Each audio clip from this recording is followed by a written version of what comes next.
bem? Meu nome é Leandro, eu sou professor de metalurgia dos não ferrosos e a gente vai assistir aqui uma aula de zinco, tá? É importante observar antes da gente começar a aula que agora essa aula no ordenamento da disciplina que eu estou ministrando, ela já é mais para o fim da disciplina e o que acontece é que muita coisa, muito conhecimento que a gente já construiu anteriormente, ele vai ser aproveitado aqui. Por quê? Porque no caso do zinco, a gente vai ver ali que os minérios de zinco eles são sempre associados aos minérios de chumbo. Aliás, inclusive a gente já tinha visto no chumbo que era uma associação frequente, tá?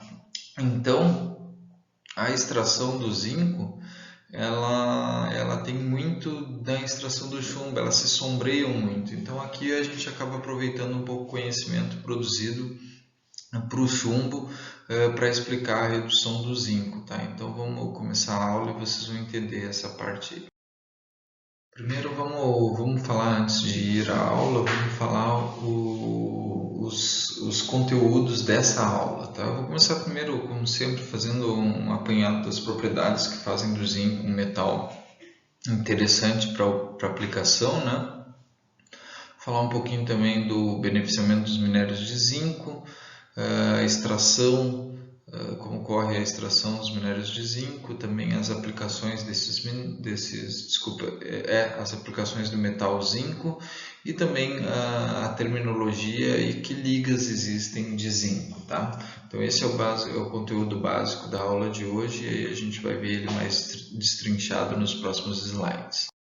Bom, então vamos um pouquinho aqui de propriedades do zinco, porque ele é um metal interessante, tá? Então o zinco ele foi descoberto por indianos e chineses há 8.000 anos antes de Cristo, através da utilização nas ligas de latão, tá? Em 1836 foi descoberta a galvanização, que também popularizou bastante o zinco, né? Que ela só foi possível a partir do processo de limpeza superficial do aço, tá? Então a galvanização popularizou bastante o zinco e até hoje o principal uso do zinco é em processos de galvanização, tá? Aí as principais propriedades o zinco possui uma estrutura cristalina hexagonal compacta, uma densidade bastante semelhante à do aço, de 7,26 gramas por centímetro cúbico, um ponto de fusão muito baixo e também uma propriedade diferente de outros metais, ele também possui um ponto de ebulição muito baixo também, de 906 graus, e o que é importante no caso de processos pirometalúrgicos, vocês vão ver ali que a produção do zinco via pirometalurgia explora esse baixo ponto de ebulição, tá? E ele é mais eletronegativo que o ferro, o que faz dele um bom ânodo de sacrifício, tá? Mais para frente também a gente vai ver o que significa ser um bom ânodo de sacrifício, tá? E aí ele acaba fazendo uma camada protetora passiva, no caso da galvanização, e eu também vou explicar um pouquinho mais disso mais para frente, tá? Aqui um pouquinho sobre o processo de beneficiamento do zinco, né? Ele tem como minério mais importante a blenda de zinco, também conhecida como esfalerita, tá? Então, a esfalerita é o principal minério de zinco, ele tem densidade teórica de 67,0, desculpa, composição teórica de 67,09%.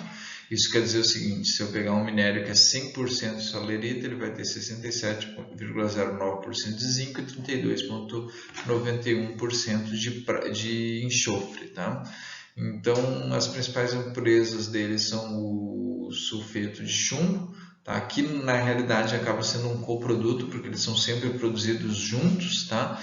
E ele tem os sulfetos de ferro, cádmio, manganês e cobre como impurezas secundárias e dessa vez umas impurezas meio indesejáveis, porque não se produz como coproduto ferro, cádmio, manganês e cobre através disso, tá?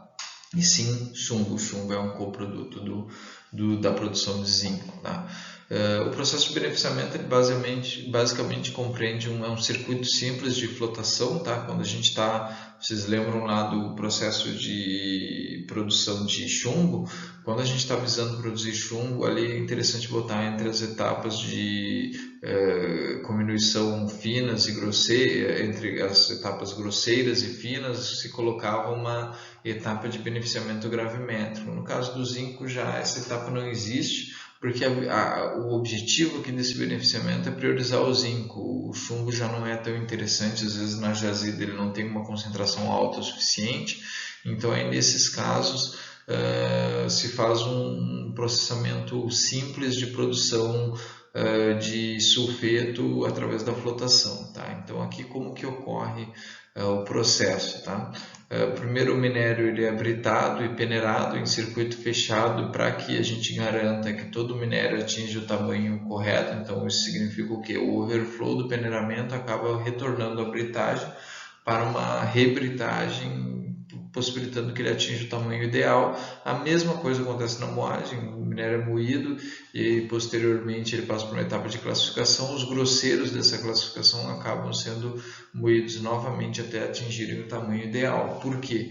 Porque a flotação, como eu já havia dito e vocês já devem ter ouvido algumas vezes, ela é importante, ela é bastante aplicada para minérios finos. Tá? Então se eu não tiver o minério um grau de finura ótimo ali, porque se eu fizer muito fino eu também dificulto o processo de flotação, mas eu preciso de um grau de finura ótimo para que o processo ocorra de maneira eficiente, tá? Então os sulfetos eles respondem ao processo de flotação de forma a serem flotados ou carregados pelas bolhas e acabam sendo o concentrado do minério, ele é rico em sulfetos. Então eu não consigo, através do processo de flotação, eu consigo livrar dos minerais de ganga mais comuns, do tipo silicatos e óxidos e tal, mas eu não consigo me livrar de sulfetos, então eu acabo flotando o sulfeto de chumbo, sulfeto de ferro, sulfeto de cádmio, sulfeto de manganês e o sulfeto de cobre, então eles acabam sendo carregados juntos no etapa, junto com o concentrado, tá? Então aí a gente vai ver as próximas etapas de extração ali, como que ocorre o processo de extração dos minérios de zinco. Aqui um fluxograma simplificado aqui do processo de extração. Assim como o cobre, o zinco tem duas vias de produção, tá? A mais comum é a via pirometalúrgica, né? E também a via hidrometalúrgica, que também é menos comum, mas também utilizado. Então a gente tem um concentrado de flotação ali rico em sulfetos de zinco. A primeira etapa do processo vai ser uma ostulação barra sinterização. Por que ostulação barra sinterização? Porque para aplicar no alto forno eu não consigo utilizar um minério tão fino quanto um concentrado de flotação. Então o que eu preciso utilizar? Eu preciso aglomerar esse minério para fazer partículas de tamanho adequado para utilizar no alto forno. Então nos casos de rota pirometalúrgica o que eu faço é uma ostulação, que na realidade é um processo de sinterização. Já no caso da rota hidrometalúrgica, o ideal é que eu tenha o minério mais fino possível, então eu só faço uma ostulação simples em um forno de leito fluidizado, tá?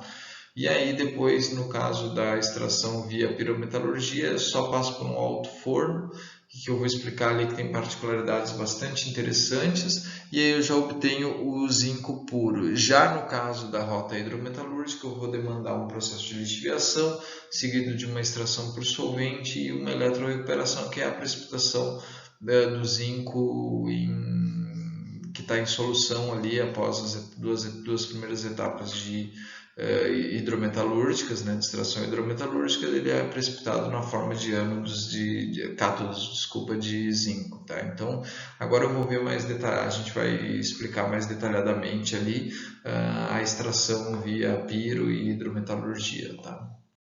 Aqui vamos explicar a sinterização e a ostulação, que na realidade o que essas etapas têm em comum é a reação química principal, tá? Em ambos os casos a gente quer transformar todo o nosso sulfeto de zinco em óxido de zinco, tá? Só que em um dos casos, no caso da sinterização, eu além de transformar esse sulfeto em óxido, eu quero também aglomerar eles, tá? Então eu já falei lá na aula de chumbo qual que é o objetivo da sinterização. Vocês provavelmente já viram anteriormente o que é uma sinterização, mas eu vou aqui só reforçar, tá? Uma máquina de sinterização ela é uma grelha, tá? Vazada aqui, onde a gente primeiro carrega uma camada de sinter já sinterizado e depois uma camada de alimentação de sinter. E por que eu carrego essa camada de sinter já sinterizado? Para evitar que essa alimentação do sinter, que é muito fina, passe pela grelha, tá? E a grelha faz com que essa carga percorra um caminho onde no início do caminho dela eu vou ter um queimador. Mas uma particularidade dessa alimentação é que normalmente é adicionado um pouco de coque ou carvão para que esse fino de coque, fino de carvão, ele queime na superfície das partículas do minério. E aí o que acontece? Esse forno de ignição ele vai promover a queima do coque.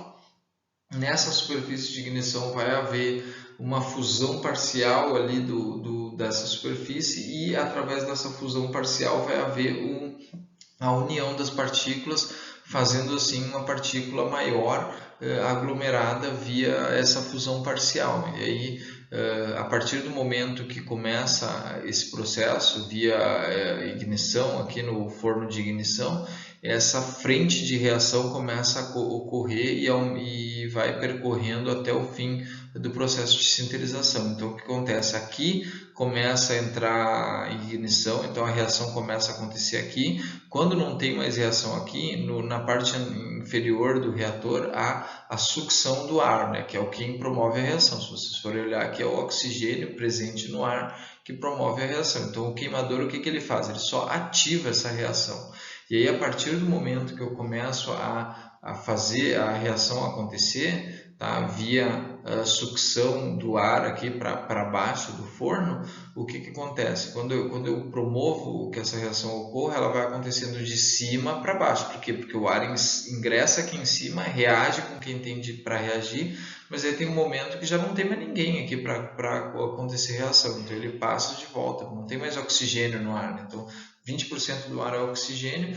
A partir do momento que o ar ficou empregado aqui nessa reação, depois ele se transformou em SO2 e acabou não participando mais da reação. Então, por isso que ele vai progressivamente de cima para baixo reagindo, porque ele encontra o cara que está mais em cima, acontece a reação e aí ele fica estéril na forma de SO2 e assim ele vai indo lá para baixo, tá?